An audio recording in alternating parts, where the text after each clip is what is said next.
Buenas tardes a todos. Les damos la bienvenida, les agradecemos a cada uno de ustedes por estar acá con nosotros hoy. Vamos, antes de nada, antes de presentarles a quien nos van a acompañar esta noche, vamos a comenzar con una oración, pidiéndole a Dios su compañía. Así que Félix Cárdenas, uno de los psicólogos de nuestro equipo, nos va a acompañar. Bueno, oremos. Padre nuestro, Señor que estás en el cielo, te damos gracias por la oportunidad de estar acá, de poder estar hablando de algo tan importante como este tema. Te pedimos que nos acompañes y que pueda ser de provecho para todos nosotros. Te lo pedimos en el nombre de Jesús. Amén. Muy bien, gracias Félix. Ahora sí, les comentamos de qué se trata esto. Esto es una charla en el marco de una semana. Vamos a recordar un poquito qué estamos haciendo durante esta semana. Esta semana es nuestra semana que denominamos Septiembre Amarillo, que responde a una campaña mundial, no corresponde solamente a nuestra institución. Y durante cada día de esta semana vamos a estar haciendo algún tipo de actividad relacionada a la temática. Hoy nos acompaña el doctor Esteban Dávila y la licenciada Delfina Noé. ¿Está bien así? Muy bien. Le vamos a pedir a Esteban que se acerque y nos presente un poquito más a Delfina. Esteban ya lo conocemos. Sí, ya nos conocemos con todo. Una alegría estar acá. Había un cartel que decía disertante. En esto no vamos a disertar, en esto vamos a compartir. Y la verdad que me alegra mucho que se hayan convocado gente de distintas áreas, de distintos lugares, estudiantes, vecinos, colegas, amigos, autoridades, porque esta es una temática que tenemos que hablar entre todos. En esta ocasión tenemos el lujo de poder trabajar y poder conversar un rato con Delfina Noé es el nombre de ella, para nosotros es Delfi, la conocí hace algunos meses y nos hemos conocido trabajando porque realmente el trabajo que llevan adelante es muy bueno. Ustedes saben que nuestra provincia tiene una situación sanitaria en relación a lo que es suicidio delicada, entonces se ha tomado muy fuerte estas campañas y Delfi está liderando todo lo que es el programa provincial de suicidio. Ella, su carrera de grado, tiene una licenciatura en psicología, es especialista en salud mental, también es especialista en epidemiología, lo cual también nos sirve en esto, porque poder medir cómo están las cosas, no es lo mismo alguna zona de nuestra provincia que otra, y poder entender nos ayuda desde la Dirección de Salud Mental a pensar la política sanitaria que vamos a usar para esos lugares. Entonces, para mí es un placer que ella pueda estar con nosotros. La modalidad no son disertaciones, la modalidad es tratemos de hablar de esto, por eso se les llama conversatorios. El conversar nos permite por ahí desmitificar, ustedes saben que los mitos son como creencias populares asumidas como verdades, y a veces estas temáticas están como cargadas de mitos, y el poder hablarlo nos permite desmitificar. Por otro lado, ustedes saben que ha cambiado la perspectiva, ya no es tabú hablar de suicidio, no es tabú decir suicidio, la palabra completa, sino al contrario, no es peligroso hablar de suicidio, sino que más bien puede llegar a ser la primer puerta de la prevención, de la ayuda. Entonces, que podamos estar hablando acá, que podamos sacar algunos tips para ayudar a otras personas también, sin necesariamente ser especialistas en salud mental, porque la problemática de suicidio es transversal, es de toda la sociedad, nos compromete a todos.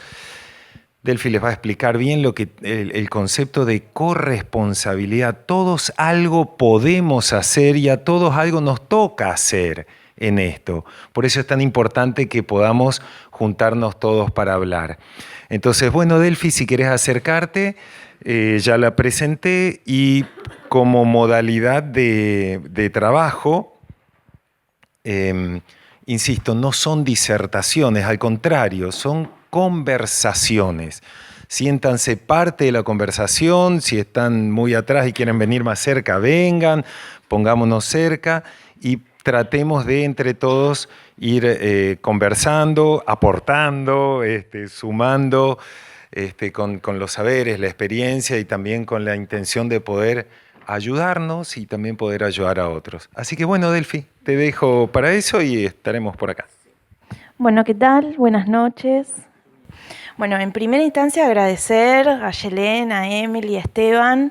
La verdad que celebro no solo esta instancia, sino la semana o el mes, semana amarilla. La verdad que es muy valioso. Esteban ya fue adelantando algunas cositas.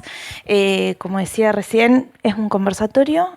Así que, bueno, la idea es que charlemos, dialoguemos, intercambiemos, que me interrumpan. Si yo estuviese con alguien de mi equipo, yo diría, van a ver que a mí me gusta interrumpirlas mucho a mis compañeras del equipo, pero bueno, así que hoy van a tener que ocupar ese lugar ustedes. Porque, bueno, la idea también, como decía un poco Esteban, para ayudar a prevenir el suicidio no necesitamos ser especialistas, no necesitamos saber sobre salud mental, sino que entre todos podemos hacer algo. Y la idea que me gustaría que se lleven hoy de acá es, bueno, ir pensando qué podemos hacer como comunidad para colaborar en la prevención y ir armando esa red. Así que, bueno, charlemos, dialoguemos.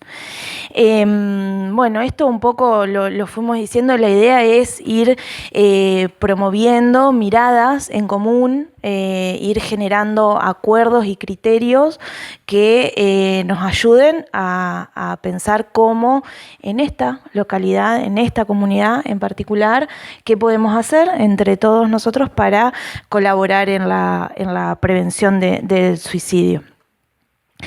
Y a mí me gusta arrancar con dos preguntas que nosotros nos solemos hacer, primero como agentes de salud y segundo como personas que no vivimos acá, no conocemos la localidad, hay una expertise, hay algo que nosotros se nos escapa porque, bueno, no somos de acá. Y tienen que ver con, primero, cómo aparece la problemática del suicidio acá, en la universidad, en la escuela, en el sanatorio y en la localidad, y con qué elementos o con qué recursos contamos para hacerle frente a la problemática. Por ahí me dicen, o nos hacen falta. Bueno, sí, puede ser con los que nos hagan falta, pero apostemos a lo que tenemos. Entonces, vayamos pensando durante este encuentro en esas dos preguntitas que me hago yo y que los invito a que ustedes también vayan haciéndoselas. Como ya para ir arrancando, ¿cómo entendemos la problemática del suicidio? Por ahí vieron que muchas veces, sobre todo en los medios de comunicación, aparece, se suicidó porque tal cosa, ¿no? Porque desaprobó un examen, porque deudas, la dejó el novio, lo dejó el novio, se separó. Bueno, la realidad es que en la problemática del suicidio intervienen muchísimos factores. Es un fenómeno multicausal, le decimos nosotros, y estos factores pueden ser factores individuales, personales de esa persona, pero también hay factores comunitarios, factores sociales, factores culturales, que todos van contribuyendo a lo que nosotros le decimos el debilitamiento del lazo social.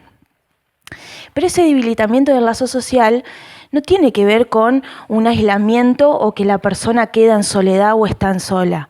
Sí, puede haber algo de eso, pero en realidad, cuando nosotros decimos debilitamiento del lazo social, tiene que ver con que esa persona se queda sin herramientas, se queda, me voy a poner un poquito filosófica acá, ¿vieron esa frase del famoso filósofo que dice ser y estar en el mundo con los demás, separados y unidos a la vez con los guiones? Bueno, esa persona se queda sin esa herramienta, se queda sin esa parte social. Y aparte, el suicidio tiene que ver con el sufrimiento, no tiene que ver con un diagnóstico en salud mental, digamos. Tiene que ver con el sufrimiento. Y todos, en mayor o menor medida, sufrimos a lo largo de toda nuestra vida, en cualquier etapa de nuestra vida. Entonces, vayamos acordándonos de estas cositas, ¿no? Pero también, ¿vieron, no? Le vamos sumando como complejidad a la problemática. También cuando sucede, cuando acontece algo que tiene que ver con el suicidio, un intento de suicidio o un suicidio consumado, nosotros decimos que tiene un fuerte alcance y un gran impacto en la comunidad, en la sociedad en donde ocurre. Entonces también lo entendemos como un fenómeno social y comunitario. De ahí que su abordaje no va a depender solamente del sistema sanitario, sino que va a depender, en mayor o menor medida, de todos nosotros. Por eso hoy Esteban, hace un ratito, hablaba de corresponsabilidad. ¿Han escuchado alguna vez hablar de corresponsabilidad? ¿No? Bueno, la corresponsabilidad básicamente es esto: activamente generar encuentros entre los distintos actores de una sociedad, de una comunidad. Primero, como decíamos hoy en los objetivos del encuentro, construir criterios en común y ponernos de acuerdo en qué entendemos. ¿Qué entendemos por suicidio? No quiere decir, bueno, el suicidio es un fenómeno multicausal, no, sino cómo aparece la problemática del suicidio en nuestra comunidad. Yo siempre digo, lo suelo decir un poquito más adelante, pero bueno, yo siempre digo que lo que no se nombra no existe. Entonces, si nosotros no empezamos a mencionar, a pensar y a decir que aparece de esta manera la problemática del suicidio, nos quedamos sin herramientas para poder prevenirlo. Entonces, primero tenemos que conocerlo para poder prevenirlo. ¿Cómo? Corresponsablemente, generando estos espacios, poniéndonos de acuerdo y ver qué podemos hacer. Y ahora vamos a ver algunas herramientas específicas también para ir acompañando en esa prevención. ¿Desde dónde nosotros pensamos el abordaje? Desde el programa y desde la dirección lo pensamos de 3 aristas, de 3 patas, les decimos nosotros, que no es que una es más importante que la otra, sino que son iguales de importantes, que la utilización de alguna de ellas va a depender del momento en el que estamos y que suelen estar muy interrelacionadas. La primera de ellas tiene que ver con la promoción y la prevención. Ahí nosotros le pusimos 3 tipos de prevención: la universal, la selectiva y la inespecífica. La universal tiene que ver con todas aquellas estrategias que se utilizan y están dirigidas a toda la población en general. Entonces, bueno, como les dijo hoy Esteban, soy epidemióloga, entonces por ahí tengo algunos ejemplos muy de epidemióloga. ¿Se acuerdan aquel 19 de marzo del año 2020 cuando se dicta, me acuerdo patente la fecha porque estaba en Gualeguay, cuando se dicta el aislamiento social, preventivo y obligatorio? Bueno, esa es una medida de prevención universal. Como no sabíamos muy bien de qué se trataba ese virus, tenemos que dirigir a todos la prevención. Ese mismo año, el 23 de diciembre, llegan las vacunas, las primeras vacunas a la provincia, y se acuerdan que había ciertos grupos que estaban en una primera instancia dirigidos a la vacuna. Teníamos entonces las personas hipertensas, las personas diabéticas, las personas obesas, personal de salud. Bueno, esa es una medida de prevención selectiva, porque se detectan algunos grupos que pueden tener un mayor riesgo de padecer un evento de salud. Y después tenemos la prevención inespecífica, que es la que a mí particularmente más me gusta, y es una prevención que se empezó a hablar hace poquito tiempo. No es nueva, es novedosa. Lo inespecífico alude a que dice esta prevención, que ciertos fenómenos humanos tienen un origen en común. Esos fenómenos humanos que menciona son las violencias, las problemáticas de consumo y la problemática del suicidio también. Y lo inespecífico hace referencia a, por ejemplo, las dinámicas sociales, los vínculos sociales y familiares, las condiciones socioeconómicas de esa comunidad. Entonces permite apuntar la prevención a a mí me gusta decirle, generar modos de vida más amorosos, más saludables, apuntando a eso, a los vínculos sociales, a los vínculos familiares, a los modos en que intercambiamos y nos relacionamos en sociedad. Entonces nos permite corrernos del riesgo individual, la persona se autoeliminó, a las condiciones de vulnerabilidad. La persona se suicidó. Que suicidio engloba todo esto que yo les vengo diciendo. Engloba el fenómeno multicausal, el fenómeno social y comunitario. ¿Vieron? Entonces nos permite ir cambiando de paradigma y de cómo vemos las cosas para, otra vez y de nuevo, ver qué herramientas tenemos nosotros para prevenir esa problemática. Allá iba a pasar. Después tenemos la asistencia.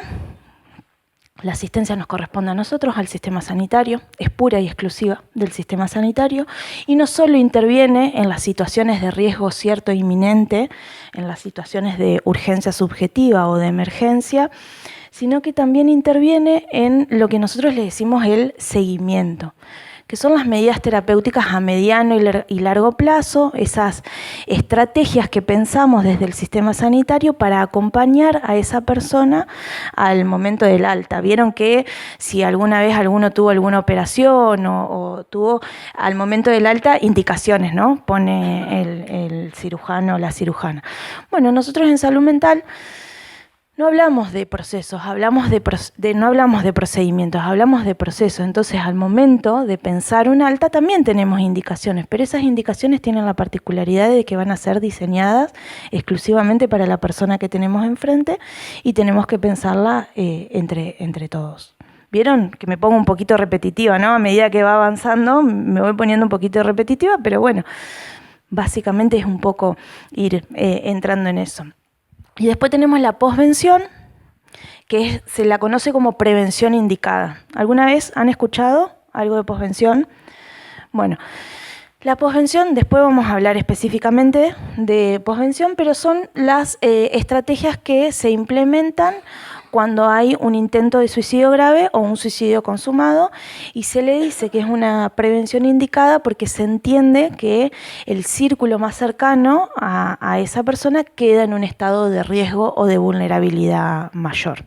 Pero bueno, ahora vamos a hablar después un poquito más adelante específicamente de posvención.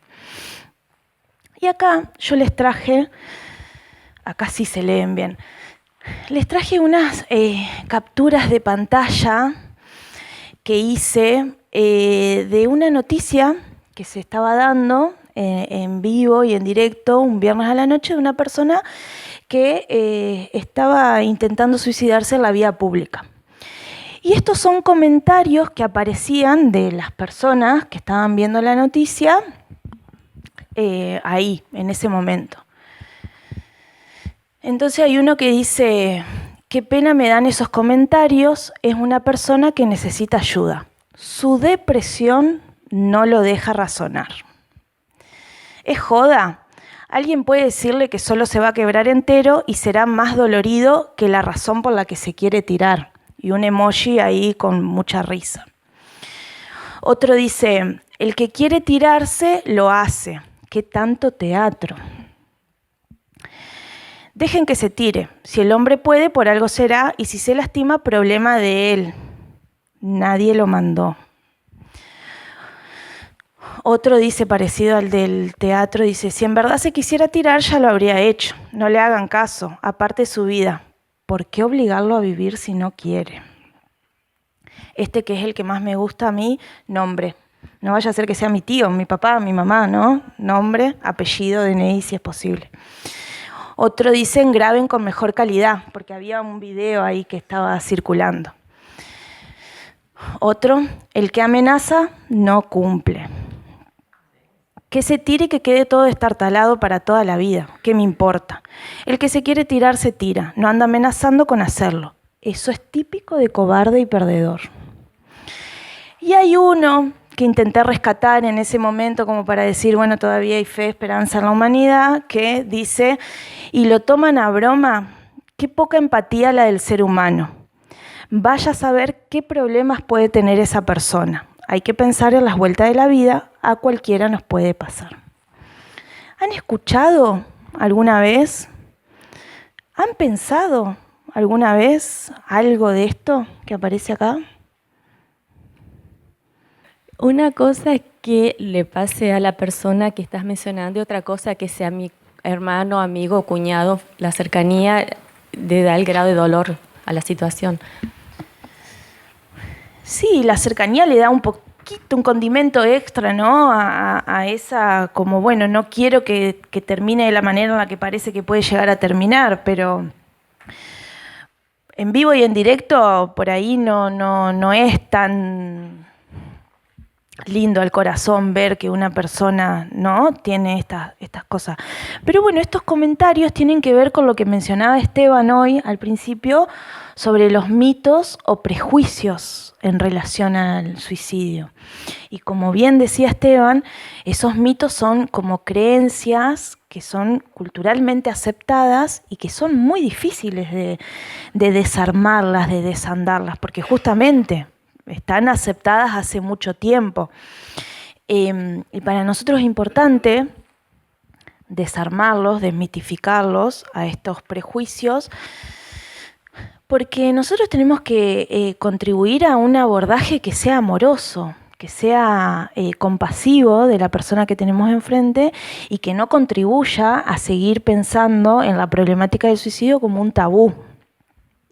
Entonces cuanto más sepamos nosotros y más personas sepamos en relación a estos mitos, más vamos a colaborar en desestigmatizar y en este pedido de ayuda y en esta búsqueda de ayuda. Entonces, el primero de estos mitos, nosotros acá hay algunos, seguramente a ustedes se les ocurran algunos más, pero trajimos como por ahí los que más se repiten.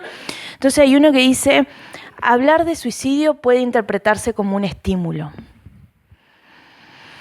¿Qué piensan de eso? Hace poco en una escuela, hace poco en serio, ahora un mes, 2 meses, allá en Paraná en una escuela nos dicen que a ellos les habían dicho que hablar de suicidio era ilegal. ¿Qué piensan ustedes? ¿Piensan que si yo hoy estoy acá hablando de suicidio, puedo estar provocándole pensamientos suicidas a una persona? Ahí va. Yo creo que especialmente ese es peligroso, porque pensamos que la temática no está instaurada y tenemos miedo a instaurarla nosotros, cuando en realidad hablándolo es la única forma en que podemos determinar qué peso está teniendo eso en la persona. La persona ya lo piensa, como decías vos, ya ha sufrido, ya es probable que le haya pasado por la cabeza.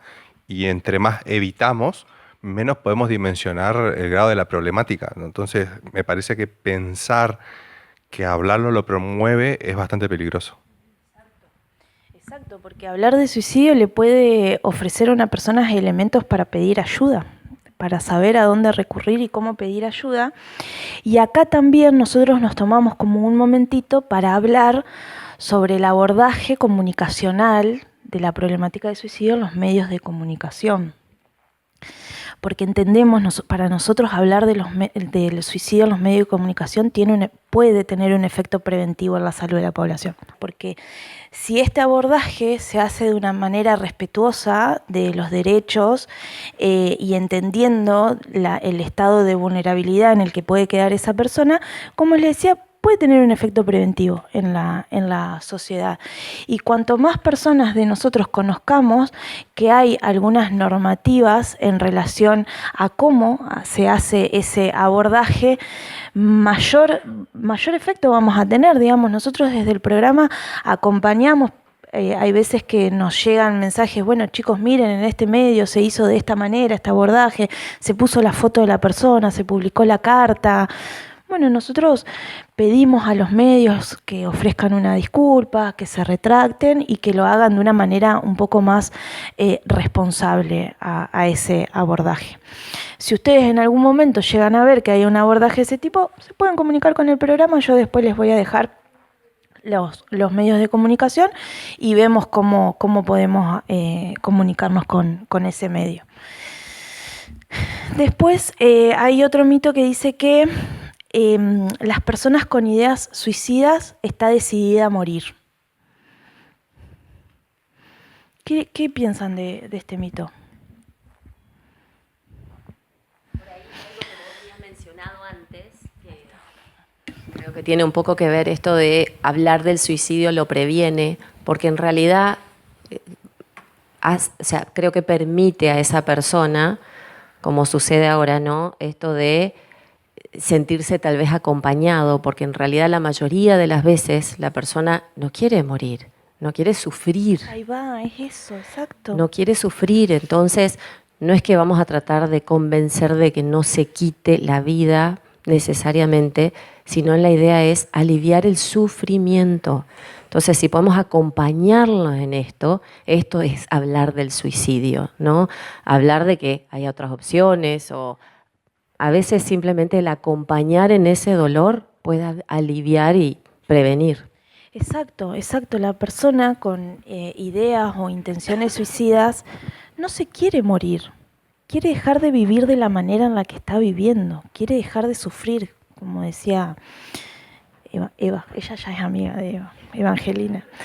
Quiere dejar de sufrir, quiere dejar de vivir de la manera en que está viviendo. De hecho, cuando uno lee la literatura científica que hay respecto a esto, aparece como esta idea de que están en una situación de ambivalencia y mencionan esto, de que si las condiciones que los hacen sufrir se modificarían, ellos revertirían esta decisión de intentar quitarse la vida. Entonces, bueno, en realidad la persona quiere dejar de sufrir, quiere dejar de vivir de la manera en la que está sufriendo, y por eso es que aparece como esta ambivalencia.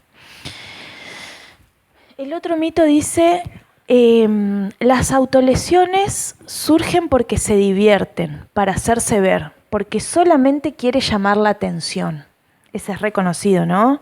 Sobre todo en la población adolescente y joven. Bueno, nosotros decimos que sí, que está llamando la atención, que efectivamente está llamando la atención y que es la manera que encuentra para pedir ayuda. Y que nosotros no tenemos que desvalorizar ese pedido de ayuda. No todos nos sale de la manera más linda, amorosa y fácil pedir ayuda. Porque bueno, no es sencillo ponernos en esa situación de vulnerabilidad, en ir a decirle, che, mira, yo la estoy pasando muy mal, necesito ayuda. No es algo sencillo. Entonces, bueno, sí, puede aparecer como de esta manera, como de esta forma, que parece como solamente es un llamado de atención. Bueno, sí, es un llamado de atención. Prestémosle atención a ese llamado. El otro dice: la mejoría o la mejoría inmediata después de una crisis significa que el riesgo de suicidio se ha superado.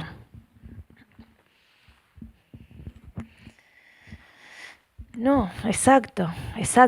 Vieron, como yo les decía hace un ratito, en salud mental hablamos de procesos y esos procesos nos llevan tiempo. Van, vienen, avances, retrocesos. No es lineal. Si yo tengo una persona que el día de ayer, antes de ayer, tuvo una crisis y al otro día dice, bueno, listo, mañana me voy a trabajar, a la tarde me voy a la villa a hacer un conversatorio y acá no ha pasado nada. Bueno, prestemos atención a eso, porque puede estar encubriendo algo. Dice, quien haya intentado suicidarse alguna vez, nunca dejará de hacerlo. Se puso determinista la cosa. ¿Qué piensan? ¿No? Bueno, acá ya me sale lo psicóloga, depende. Vieron que esa palabra nos encanta a los psicólogos. Y depende. Puede ser que quien haya intentado suicidarse alguna vez, nunca más tenga algún intento de suicidio, y pueden aparecer ideaciones suicidas en algún momento. Todo va a depender de cómo acompañamos nosotros a esa persona en esa primera crisis.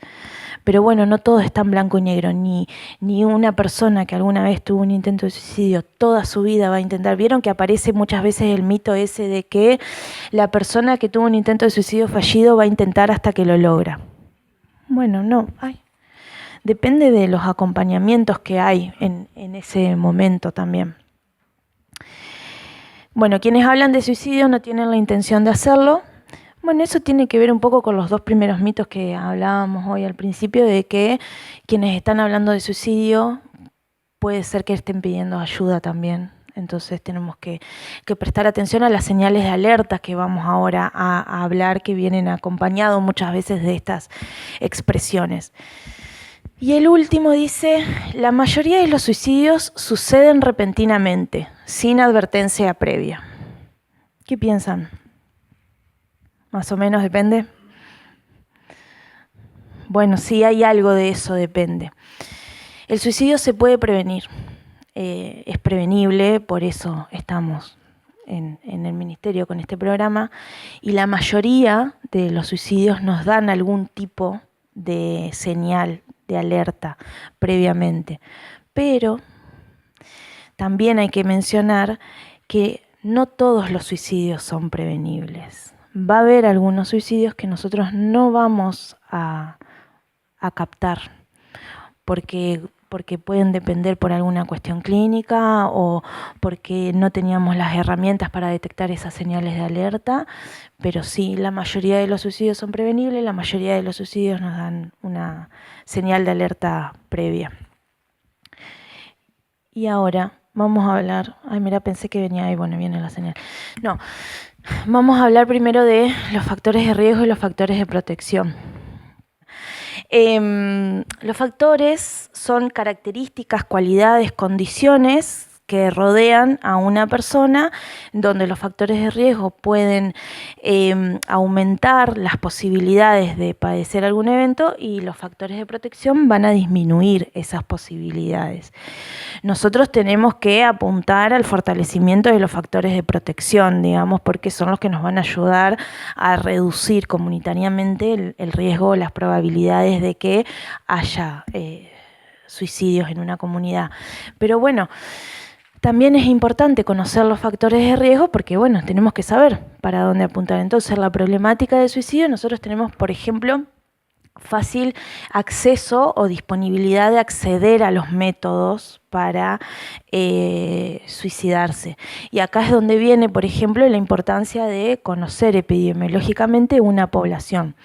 Acá en la provincia de Entre Ríos, la segunda causa de muerte es el envenenamiento, pero no el envenenamiento por ingesta medicamentosa, sino por el consumo de agrotóxicos, de medicamentos de uso agrícola ganadero. De hecho, cuando se implementa la vigilancia epidemiológica de los intentos de suicidio, en la ficha de notificación obligatoria no estaba el envenenamiento a nivel nacional, digamos, porque eso no aparece en las otras jurisdicciones del país. Fue un pedido de la provincia de Entre Ríos que nosotros pedimos que aparezca el envenenamiento. Y esto sobre todo aparece en el norte de la provincia, en las zonas rurales, digamos, esta método. Entonces, bueno, es importante conocer que en nuestra provincia tenemos que sentarnos y empezar a pensar restricciones al momento de la compra de este tipo de sustancias, de elementos. Después, otro factor de riesgo, dice el estigma asociado a la búsqueda o al pedido de ayuda. Yo no sé si ustedes saben, pero de cada 5 personas que se suicidan, 4 son varones. Bueno, tiene que ver con esto, ¿no? Hay que pensarlo también desde una perspectiva de género. El estigma asociado a pedir ayuda aparece sobre todo en los varones, que tienen que mostrarse de una manera fuertes, que todo lo pueden. De hecho, si ustedes ven en el sistema sanitario, somos las mujeres quienes más consultamos en los controles sanitarios, digamos. El varón suele llegar cuando ya está la situación como al límite, explotada, ¿no? Entonces, bueno, nosotros tenemos que desmitificar el pedido de ayuda, que eso no nos va a hacer más fuertes o más débiles, sino que así como tenemos un problema por una condición física, biológica, también podemos pedir ayuda en lo que tiene que ver con la problemática de salud mental. Después, bueno, intentos de suicidios previo. Es un factor de riesgo, ese nosotros lo solemos asociar con antecedentes familiares de suicidio, y acá es donde se reproduce otro mito. Una vez una profe de biología me dijo que existía el gen. Bueno, listo, a ver, médicos, médicas, creen la pastillita para eliminar el suicidio. Bueno, en realidad esto de los antecedentes familiares de suicidio no tiene que ver con una transmisión hereditaria o genética de la problemática del suicidio, sino que lo que se aprende son maneras o formas de resolver conflictos. A nivel histórico familiar aparece la problemática del suicidio como una respuesta a los conflictos. Por eso es importante conocer no solo los antecedentes propios de esa persona, si tuvo intentos de suicidio previo, sino si hay suicidios consumados o intentos de suicidio a nivel familiar. Y después, bueno, sí, el consumo problemático y la pérdida de trabajo financiera, y nosotros a eso como un síntoma epocal o como una característica de la época le sumamos todo lo que tiene que ver con los juegos y las apuestas en línea como un factor de riesgo en relación a esto que hoy vos mencionabas, algo de eso cuando hablábamos de la multicausalidad. Y después, por ejemplo, el acoso en todas sus esferas, escolar, laboral o en redes sociales. Nosotros del programa tenemos también mucho trabajo en las secundarias y como buenas señoras mayores nos encontramos con un montón de cosas que fueron apareciendo entre los pibes y las pibas. Y bueno, el uso de las redes sociales que se le da hoy en día para dirigir la agresividad grupal en una persona es tremendo. Y bueno, nosotros como adultos, no sé si responsables, pero adultos acompañantes tenemos que estar advertidos de esas cuestiones, digamos. Y bueno, después tenemos ya los factores de protección, que aparece, si ustedes se ven, aparece con muy fuertemente todo lo que tiene que ver con el armado de la red sociocomunitaria, ¿no? Y ¿se acuerdan que yo hoy les decía el debilitamiento del lazo social, pero que no tiene que ver solamente con el aislamiento, sino con la imposibilidad de estar integrado socialmente, porque yo puedo ir a trabajar, ir a estudiar, pero no tengo como esa integración? Y bueno, los factores protectores tienen que ver con eso, con la posibilidad de contar con redes de apoyo familiares, vinculares, sociales, con la integración en espacios recreativos, vinculares y sociales, con la posibilidad de buscar ayuda y de expresar lo que nos está pasando. Y este que dice el último, disponer de información sobre señales de alerta y factores de riesgo, se lo considera como un factor protector, no a nivel individual, sino a nivel comunitario. Cuanto más de nosotros comunitariamente sepamos sobre las señales de alerta y los factores de riesgo y de protección, más elementos vamos a tener para prevenir comunitariamente la problemática. Y ahora sí, aparecen las... Ahí está, las señales de alerta. Estas señales de alerta son señales de un posible sufrimiento, ¿no? No quiere decir que porque hay una persona que aparezca con alguna de estas señales de alerta necesariamente está pensando en quitarse la vida, sino que nosotros tenemos que leerlas contextualmente a esas señales de alerta y en función de la historia de vida de esa persona. Aparece, por ejemplo, cuando nosotros ponemos síntomas a repetición, por ejemplo, aparecen desórdenes en lo que tiene que ver con el ciclo de sueño-vigilia, ¿no? Entonces, una persona que quizás se duerme todo el día, en cualquier momento y en cualquier lugar, o está todo el día al palo arriba haciendo cosas, yendo, viniendo. Bueno, entonces una profe nos decía, bueno, pero... yo tengo un alumno que en la hora de las 7:15 de la mañana se me duerme. Ajá. ¿Pero qué hay atrás de eso? No, porque se queda toda la noche jugando a no sé qué y bueno, y sí, tiene que ver con eso, no tiene que ver con que hay algo que le está impidiendo dormir porque la cabeza le va a mil y está todo el día pensando, no, sino que tiene que ver con esto, con que estuvo jugando, esto es bien, estímulo-reacción, digamos. Pero bueno, aparecen como estas cuestiones, así como la irritabilidad, la impulsividad, dolores de panza o dolores de cabeza bastante inespecíficos, que no se le puede ubicar una determinado origen a esas cuestiones. Y lo que me interesa decirles es que a veces estas cuestiones suelen ser como muy repentinas. Nosotros notamos el cambio. Si bien ustedes se ven que son cositas como bastante inespecíficas y que pueden estar asociadas a cualquier cosa, pero sí lo que se observa es que nosotros notamos que esta persona ya no es la misma.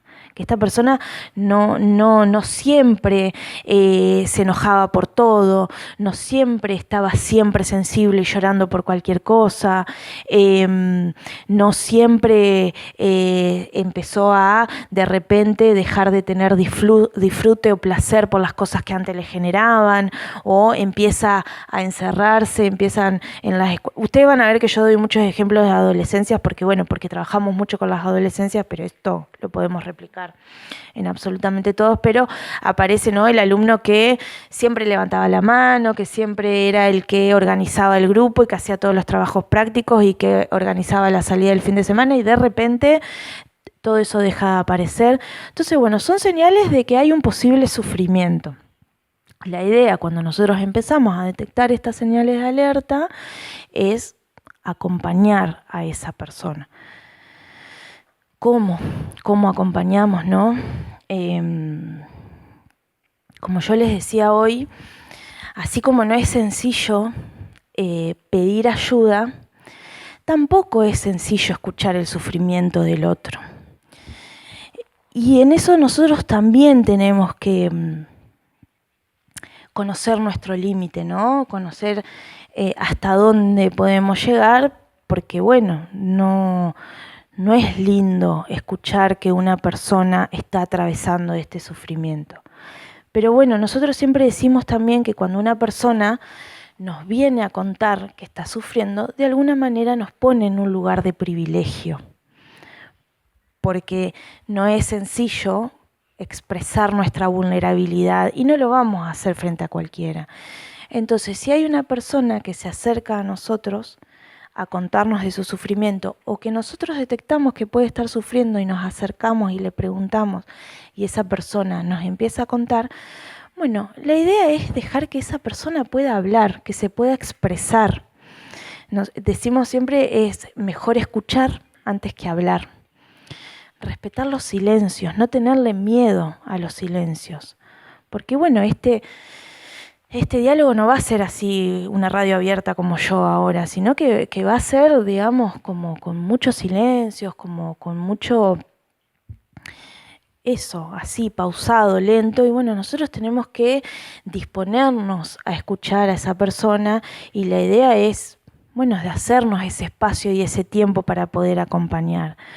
Y ese acompañamiento y esa escucha no tiene que ser de cualquier manera. La idea es no desvalorizar, no juzgar ese sufrimiento, no hablar de uno, de lo que uno haría, de lo que a uno le parece, evitar caer en esos mensajes de corte vitalista, le digo yo, ¿no? Mirá, la vida es hermosa, pero mirá la familia y el trabajo que vos tenés, ¿cuántos quisieran? No, porque en ese momento la vida es todo menos hermosa, y si nosotros le decimos algo de esto, aparece como una exigencia más para esa persona, que en ese momento no la puede cumplir. Entonces le agregamos valor a su sufrimiento. Y muy importante que dice respetar la intimidad de la persona y la confidencialidad y la privacidad. Esto no quiere decir que nosotros nos tenemos que comer solitos ese acompañamiento, digamos. Nosotros también tenemos que poder decirle, sí, yo te acompaño, yo entiendo esto, pero si yo siento que me excede, que yo no estoy pudiendo, que es mucho para mí, poder decirle, ¿a quién te parece que podemos pedir la ayuda? ¿Con quién has hablado vos anteriormente de esto, si alguna vez te pasó? No quedarnos solos, porque Cuando yo hoy les decía, vieron que les decía, desde el sistema sanitario únicamente no podemos pensar la respuesta, desde la comunidad únicamente no podemos pensar la respuesta, desde el sistema educativo únicamente no podemos pensar la respuesta, sino que tenemos que armar la red. Bueno, acá también, en soledad o nosotros solos, no vamos a poder ayudar a esa persona, pero sí lo que nosotros decimos es que involucremos a esa persona en el proceso de toma de decisiones, como, bueno, sí está sufriendo, pero ¿a quién te parece que le podemos pedir ayuda? A mí en algún momento me resultó ir a la guardia de tal lugar, o llamé al 135 y me acompañaron, o fuimos al centro de salud, o fuimos al sanatorio. Bueno, ir ahí construyendo ese acompañamiento. Y ahí sí nosotros tenemos que ver cómo preguntarle a esa persona qué es lo que está atravesando, qué es lo que le está pasando. Porque bueno, no solo en la prevención de suicidio, sino en lo que tiene que ver con salud mental en general, la herramienta que nosotros tenemos es la escucha y la palabra, el diálogo. Entonces la mejor forma de prevenir el suicidio es hablándolo. Y como yo les decía hoy cuando veíamos los mitos, hablar de suicidio no va a producir intencionalidad suicida o ideas suicidas en una persona, sino todo lo contrario, nos va a ayudar a prevenirlo. Pero nosotros no vamos a hablar de cualquier modo o de cualquier manera, no le vamos a decir a una persona que nos viene a decir que está triste, ¿te querés matar? Bueno, no, la idea es ir profundizando de a poquito en el tema. Empezar a indagar en una primera instancia o en un primer momento, como las ideas que tienen que ver más en relación a la muerte o a las fantasías de muerte, para ver si hay realmente una intencionalidad suicida. Y nosotros ahora esto se lo trajimos así como muy, yo se los traje así como muy esquemáticamente, pero no suele aparecer así, suele aparecer o todo junto o todo enredado. Y a veces ustedes van a ver que aparecen así como estos ejemplos de cómo preguntarle. Muchas veces van a ver que no hace falta ni siquiera preguntarle, porque la persona, una vez que se siente alojada, y cuando digo alojada, se siente escuchada, acompañada, mirada, y se siente que nosotros estamos ahí, suelen ceder estas crisis de angustia y suelen expresarse sin la necesidad de que nosotros indaguemos mucho. Pero bueno, sí, nosotros les traemos ahí como algunas formas en las que se manifiesta a nivel de discurso esto que yo les voy diciendo y cómo podemos preguntar. Entonces, al principio una persona, nosotros vemos que la puede estar pasando mal y le decimos, bueno, sí, yo noto que estás pasando por un momento difícil, me parece que no estás bien, en tu situación muchos sienten que no tienen ganas de vivir. ¿Alguna vez te ha pasado algo de esto? Pero fíjense que nosotros estamos diciendo, no tienen ganas de vivir. No le estamos diciendo que tienen ganas de suicidarse o que tienen intención de suicidar, sino que no tienen ganas de vivir, porque nosotros tenemos que indagar si aparece algo en relación a la muerte. Entonces, la persona nos dice, bueno, cuando me duerma no quisiera despertarme. ¿Vieron? Aparece como, quisiera irme lejos donde pueda empezar de nuevo. Hay una canción de Babasónicos que dice, canción, llévame lejos donde nadie sepa de mí. Bueno, esas son ideas de muerte en la cultura popular, ¿no es cierto? Aparece como algo inespecífico en relación al desaparecer, en relación al dejar de estar en el lugar en donde estoy. Pero no hay algo específico en relación a ser agente de mi propia muerte. Entonces, si la persona nos dice algo de eso y nosotros vamos siguiendo en el diálogo, le podemos preguntar, ¿alguna vez has pensado en lastimarte? ¿Alguna vez has deseado terminar con tu vida? Entonces ahí la persona nos va a decir algo en relación a lo que tiene que ver con la ideación suicida, que todavía no es una planificación. Entonces nos va a decir, bueno, sí, la verdad que yo no quisiera seguir viviendo, la gente estaría mejor sin mí porque yo en este momento soy una carga, yo en este momento soy un problema. Cuando yo ya no esté van a ver que yo era buena en esta, que yo servía para tal cosa. Bueno, entonces ahí sí nosotros vamos a seguir como indagando un poquito más, vamos a subir un escaloncito más y ahí sí le vamos a preguntar en relación a si hay algo que tiene que ver con una planificación suicida. Entonces le podemos preguntar: ¿has pensado en cómo te lastimarías? ¿Has pensado en cómo te matarías? ¿Cómo lo harías? Entonces, bueno, ahí la persona, si ya nos dice que bueno, sí, el domingo en mi casa todos se van a la cancha y yo me quedo sola, y yo vi que mi abuelo en el cuartito del fondo tiene una soga y yo pensé que puedo hacer un nudo, busqué por internet. Bueno, ahí ya hay una planificación suicida, digamos. Entonces ya estamos como en un nivel de riesgo un poquito más arriba, un poquito mayor. Lo importante cuando nosotros vamos acompañando a esta persona y vamos haciendo estas preguntas es ir tomando lo que esa persona nos va diciendo. Nosotros decimos utilizar el lenguaje del paciente, decimos en salud mental, pero nosotros podemos ir utilizando los términos que esa persona usa e ir repreguntándole en función de eso, digamos. Y si nosotros empezamos a detectar algo de eso, bueno, ahí sí tenemos que pedir ayuda, porque si nosotros tenemos una persona que tiene una planificación suicida, bueno, sí, está en riesgo y tiene que ser atendida por el sistema sanitario. Entonces, la idea es que acordar con esa persona en buscar a alguien más de su confianza para transmitirle algo de esto, para nosotros no quedarnos solos, y pedir ayuda en el sistema sanitario. Que ese pedido de ayuda en el sistema sanitario puede ser o a través del servicio de emergencias sanitarias. Acá tienen 107, 911, algún teléfono de emergencia sanitaria. 911, bueno, 911, o si no, 135. ¿Conocen el 135? No, me están rompiendo el corazón. Realmente me están rompiendo el corazón. Para eso, ahí está, muy bien. El 135 es una línea telefónica que hasta hace 15, 20 días era 0800 777 2100, que es para la atención de las urgencias en salud mental. Funciona desde noviembre del año 2022 acá en la provincia.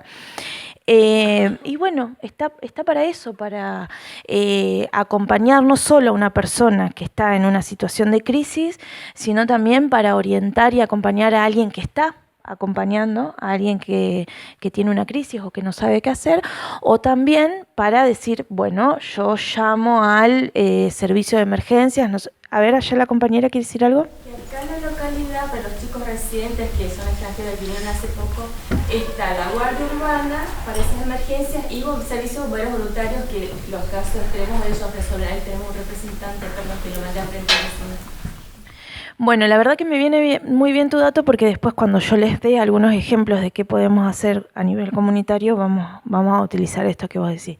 Pero bueno, la idea es estar como atentos a qué recursos contamos en la comunidad para pedir ayuda. Y ahora sí, ya vamos entrando a lo último. Vamos a hablar un poquito de posvención. Como yo les decía hoy, la posvención es como esa prevención indicada, porque las personas más cercanas quedan en un estado de vulnerabilidad y tienen que ver con todas las intervenciones o con todas las herramientas que nosotros utilizamos inmediatamente posterior a un intento de suicidio grave o a un suicidio consumado. Y estas instancias de posvención no necesariamente tienen que realizarse dentro del sistema sanitario. De hecho, nosotros promovemos que estas instancias sean realizadas comunitariamente, digamos, en un club, en una escuela, en una universidad, en un lugar de trabajo, sí acompañadas por el sistema sanitario, pero promover este abordaje más en el territorio, más en la comunidad. De hecho, nosotros hemos acompañado varias instancias de posvención como en estos lugares, digamos, pero desde un lugar de acompañamiento, como para conocer un poco cómo podemos nosotros ir pensando qué estrategias, qué herramientas, qué intervenciones en posvención. Nosotros tenemos que conocer un poco cómo queda una grupalidad frente a un intento de suicidio, un suicidio consumado. Entonces aparecen como 3 manifestaciones que suelen, cuando yo las estudiaba, cuando yo las leía, yo decía, no, esto es muy de librito, decían, ¿no? Pero cuando uno empieza a escuchar, realmente aparecen a nivel del discurso estas manifestaciones. Entonces, la primera de ellas, y la que más aparece, tiene que ver con la causalidad, con esta necesidad de ubicar un porqué, ¿no? ¿Por qué lo hizo? Y es muy insistente esta pregunta, tanto a nivel individual como a nivel grupal, y nosotros decimos que bueno, que es importante tomarla a esta pregunta para empezar a trabajar en relación a la problemática de suicidio con esta grupalidad y empezar, por ejemplo, introduciendo con la multicausalidad del fenómeno, digamos. Y a partir de ahí nosotros vamos a ir viendo qué es lo que está apareciendo en ese grupo en relación a este suicidio. Otra manifestación que suele aparecer es el enigma, esta necesidad de ubicarle algo de racionalidad al evento, ¿no? Porque nosotros podemos suponer un montón de cosas, pero hay algo de que siempre va a quedar no dicho, que siempre va a quedar como velado, que siempre va a quedar ocultado, y esa es la dimensión de enigma que aparece y que también insiste mucho a nivel de la grupalidad. Y después tenemos por último la culpa, que la culpa, cuando yo les decía recién que estudiaba y que leía sobre el tema, siempre solía aparecer en relación a sentirse como a nivel individual culpable por no haber advertido las señales de alerta a tiempo. Pero bueno, después de haber acompañado algunas instancias de posvención, yo empecé a observar que aparecía otro tipo de culpa también, que tenía que ver con esa necesidad de ubicar un culpable, un responsable de por qué lo hizo. Hace poco nosotros acompañamos una instancia de posvención allá en Paraná en una escuela de una adolescente de 15 años que tuvo un intento de suicidio muy grave. De hecho, todavía sigue internada en el Hospital General, digamos, por las heridas que ella tuvo. Y se había culpado a sus más amigas, toda la comunidad educativa de padres, madres y compañeros de trabajo, habían culpado como a sus 3 más amiguitas de que ellas la habían incitado a este intento de suicidio. Y nosotros a eso lo pudimos detectar cuando fuimos a acompañar estas instancias de posvención. Hicimos como 5 instancias en la escuela con el grupo de ella, con los 4, con los otros cuartos, con los docentes, con los padres, con las madres. Bueno, pudimos detectar que estaba esto arraigado. ¿Y qué pasa? Si nosotros no desactivábamos a tiempo eso, seguíamos generando estigmatización y tabú en relación a la problemática del suicidio. Entonces, por eso son importantes las instancias y las estrategias de posvención. ¿Y desde dónde vamos a pensar nosotros la posvención? Desde 3 ejes. Una tiene que ver con el encauce del duelo. Que cuando nosotros decimos encauce del duelo no tiene que ver con el acompañamiento en el proceso del duelo, sino que tiene que ver con esos primeros momentos que suelen ser muy caóticos. Yo siempre les digo yo lo que me imagino, ¿no? Cuando me llaman o cuando escuchamos así como algo de eso, el bombero loco, vieron que va con las manos para arriba, yendo y viniendo para allá, que no sabe qué hacer, que no sabe a quién llamar por teléfono, a dónde llamar por teléfono, a quién responderle, a quién no responderle, que los docentes me están diciendo que inicie talleres y que llame un especialista para que venga a hablar con los pibes y las pibas porque tenemos que... Bueno, no, tiempo al tiempo, pausar la urgencia, le decimos nosotros. Y en este encauce del duelo nosotros siempre sugerimos designar a alguien que no esté tan afectado por la situación para que pueda más o menos dirigir o al menos ser quien sea el responsable de las comunicaciones pertinentes que se tienen que hacer en ese momento. Porque si nosotros nos dejamos atravesar por la urgencia y nos dejamos arrasar por la urgencia, es ahí en donde podemos precipitar intervenciones que no sean adecuadas. Después tenemos la detección del riesgo, que es así, tiene que ver con las instancias más grupales y como más íntimas del grupo más cercano a esa persona, porque como les decíamos hoy, nos va a servir para detectar las vulnerabilidades y quién necesite algún acompañamiento quizás un poco más personalizado, o quien nosotros detectemos que está con alguna ideación y o planificación suicida. Y por último, por si no se habrán dado cuenta, como les repetí toda la jornada, el fortalecimiento de los factores protectores. Porque eso es lo que nos va a conectar con lo vital, es lo que nos va a permitir a nosotros pensar estrategias para que esas personas se queden de este lado, digamos. Y eso lo vamos a ir viendo a nivel comunitario.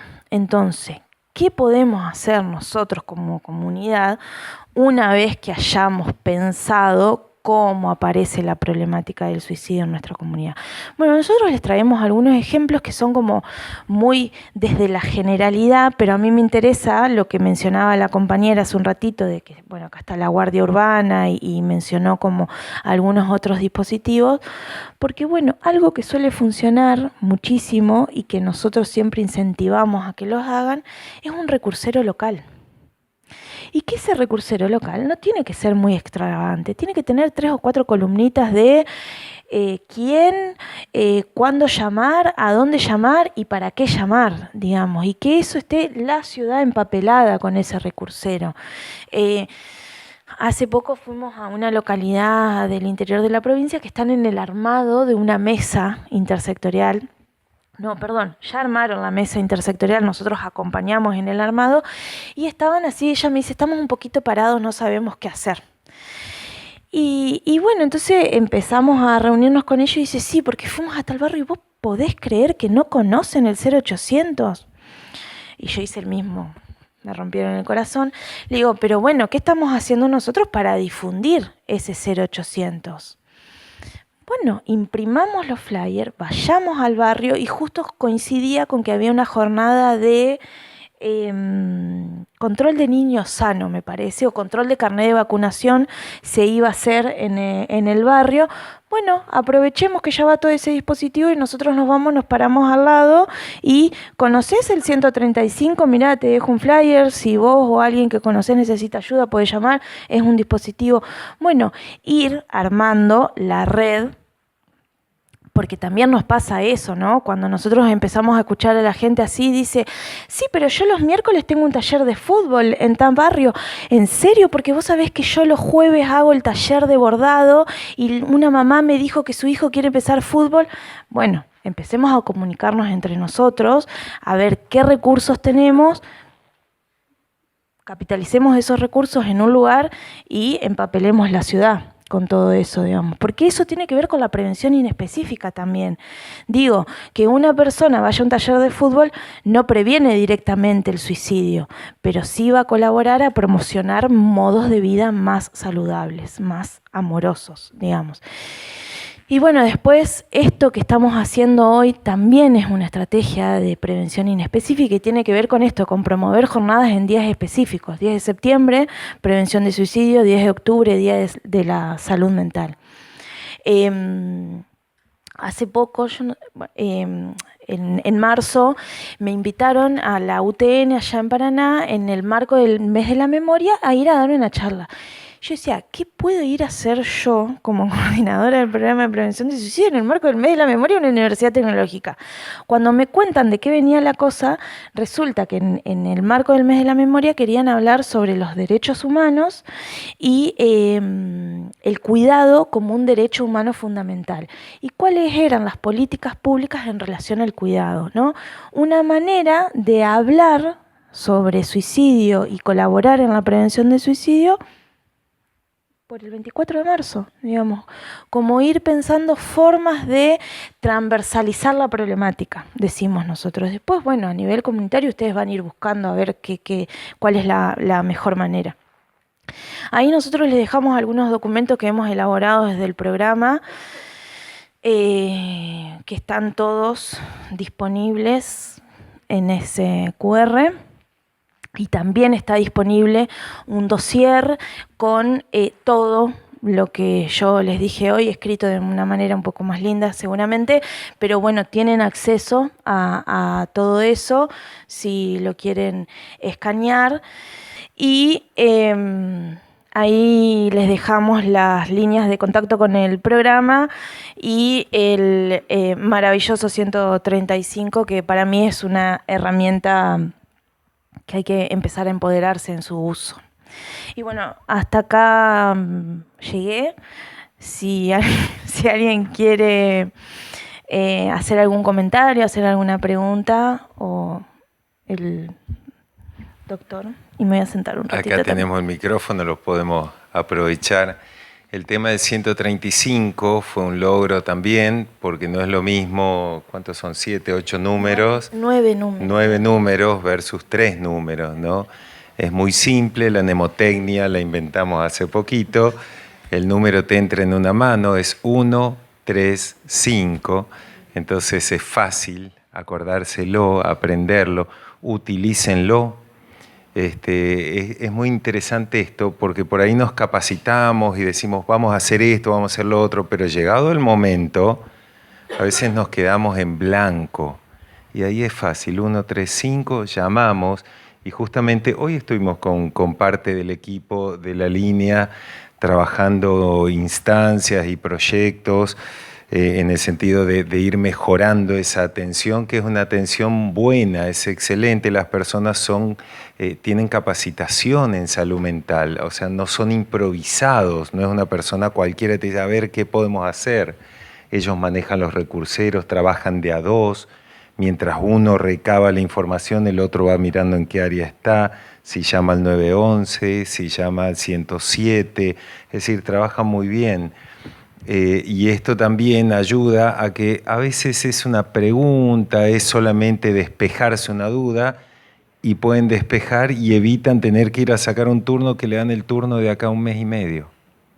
Entonces desde ahí se descongestiona la red sanitaria, que hoy nuestra red sanitaria está bastante congestionada, por eso esto del número es bastante interesante y pueden recibir la respuesta que necesitan o esa primera escucha y orientación que a veces despeja todo un mundo que teníamos en la cabeza.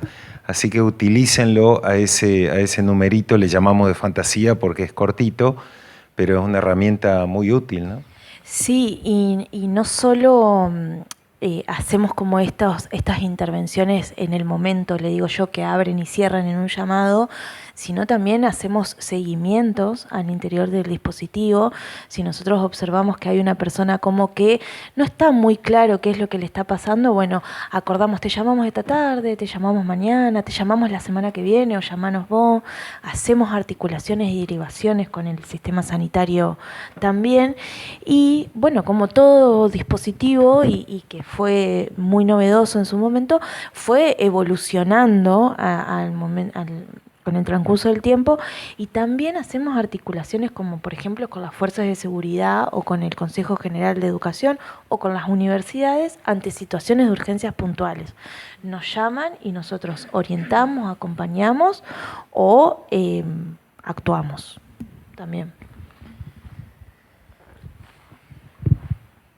Delfina, primero agradecerte porque fue todo muy claro.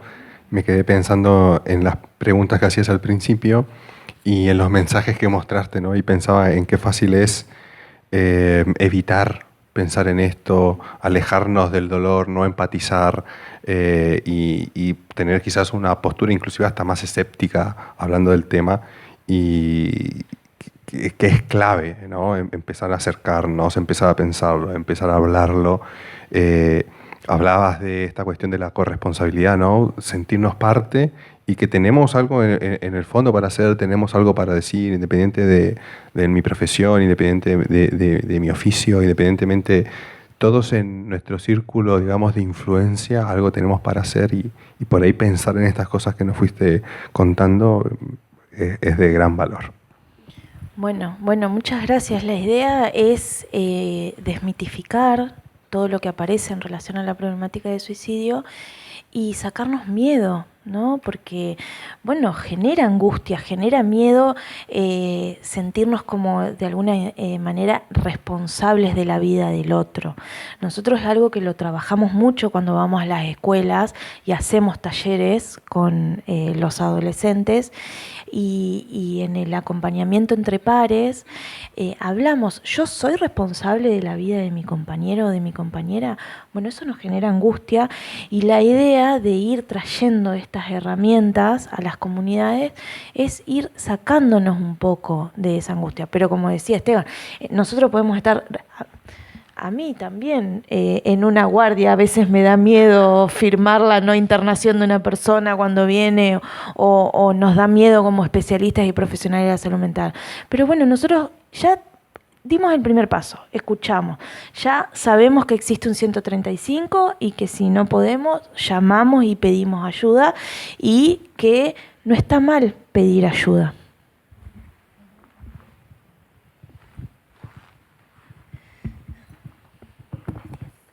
Yo quería preguntar, porque hay un punto también de que a veces sucede en el que la persona ya hizo el duelo de su vida, se despidió, o sea, es como que ya no encontró esperanza en ningún punto, ni en la naturaleza, ni en sus pensamientos, ni nada. Entonces, es muy difícil, sí, de que en ese momento busque ayuda, porque como ella no encuentra nada por lo que pedir ayuda, pero si llega a pasar de que tenemos la oportunidad de intervenir, de hacer algo, ¿con qué tema podríamos empezar? ¿Qué palabra, qué frase, qué pregunta plantearle como para que diga? Porque a veces siempre tendemos a recordarle lo que va a perder o lo que tuvo o lo bueno que vivió, como que recuerda las cosas buenas, capaz no tuvo nada bueno o no puede ver nada bueno, entonces decirle con qué tema puede empezar a ver su siguiente vida, por así decirlo. No sé si se entendió la pregunta. Sí. En relación a esto que vos decís, la gente que duela su propia vida, está estudiado que entre que aparece la crisis y el momento de la intencionalidad de suicida hay 90 minutos, digamos. La crisis así como muy manifiesta. Que en esa crisis, en ese momento, la persona suele pedir ayuda. Suele, quizás no tan manifiestamente, pero si no, quizás aparece como algún mensaje. No sé si vieron que en los medios últimamente salió René de Calle 13, que cuenta que cuando él estaba en México en un hotel con la planificación suicida, él le manda un mensaje a su mamá y su mamá respondió. Y no tenía que ver con que estoy pensando en matarme, sino mamá, no estoy bien. Bueno, que tiene que ver con esto que vos decís de cómo disponernos al diálogo y qué decirle. Ayer nos hacían la misma pregunta en una escuela, un profe. Bueno, ¿se acuerdan que yo les dije, a veces es preferible escuchar antes que hablar? Yo me puedo acercar a esa persona y le puedo decir, yo noto que vos no estás bien, que la estás pasando mal, que hay algo que te está haciendo ruido en la cabeza, que te está haciendo doler, que te está haciendo sufrir. ¿Querés que hablemos? Y ahí la persona empieza a hablar. Hay una muy interesante, una herramienta para todos que fue estudiada donde hay 5 puntitos, también entran en una mano. El primer puntito es lo que decía Delphi. No te veo bien, ¿querés contarme? Sino también está validado el preguntar directamente.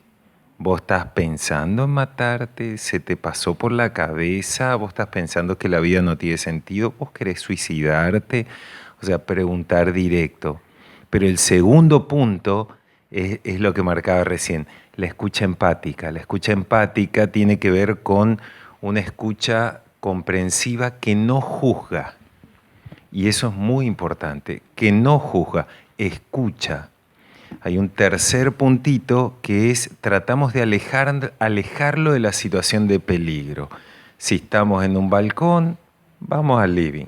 Si estamos frente a una calle donde corren muchos autos, vamos un poquito más allá. Si hay cuchillos, armas, lo que sea, no corremos a un costadito, ¿no? Tratar de el ambiente ponerlo menos peligroso. Cuarto punto, llamamos al 135. Che, estoy con mi amigo, mi amiga. qué sé yo, si yo conozco, es ella y sé que él lo atiende, entonces bueno, le escribo a él, etcétera. Pero si no, llamo al 135. Estoy con mi amigo, amiga, y nos van a orientar. Y hay un quinto puntito que es, una vez que pasa esa crisis, volver a preguntarle, che, ¿cómo andás? ¿Cómo seguís? Acá estoy, me acordé de vos, estuve orando por vos. En fin, y eso ayuda a redignificar la persona. Son 5 puntos y no tenemos que ser especialistas en nada.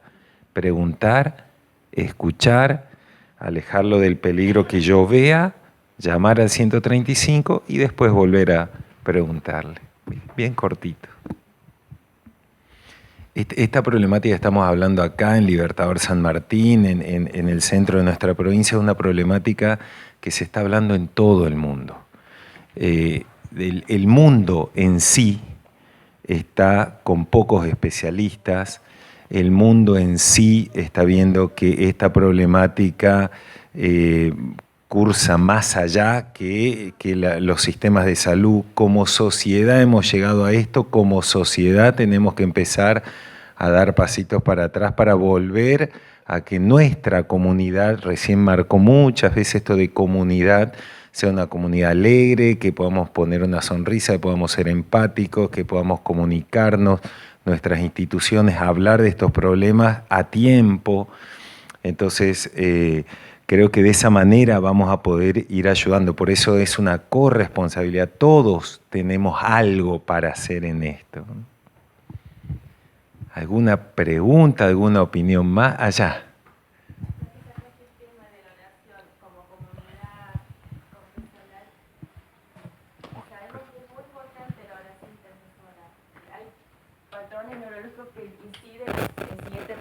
Para orar. Como comunidad confesional sabemos que es muy importante la oración intercesoria en estos casos, más que nada es nuestra responsabilidad orar por esa persona. Hay indicios, estudios neurológicos en que incide la oración en el cerebro de otra persona, así que ese aporte mínimo podemos hacer todos. Bueno, yo les agradezco que se hayan quedado hasta las 21 a escucharme, a escucharnos. Así que, bueno, nada, les agradezco, a disposición si se les ocurre algo y quieren pensar alguna cosa y bueno. Perfecto. Bueno, te agradecemos desde la comunidad, primero educativa, por acompañarnos en este proyecto que tenemos como CAE, también que lo hemos extendido a otras áreas, así que bueno, muchísimas gracias.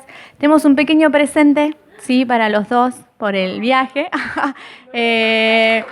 Sí, pero está bueno acompañarnos y bueno, también creo que como universidad también estamos, ¿no?, abiertos a poder seguir generando estos espacios, estas instancias. Tenemos muchos alumnos en donde realmente queremos acompañarlos, habilitar este espacio de hablar, de escucharnos, así que gracias por también acceder a esto. Así que bueno, ya se están yendo mis alumnos, chicos, mañana tenemos clase. Gracias a todos por venir y bueno, que tengan buenas noches.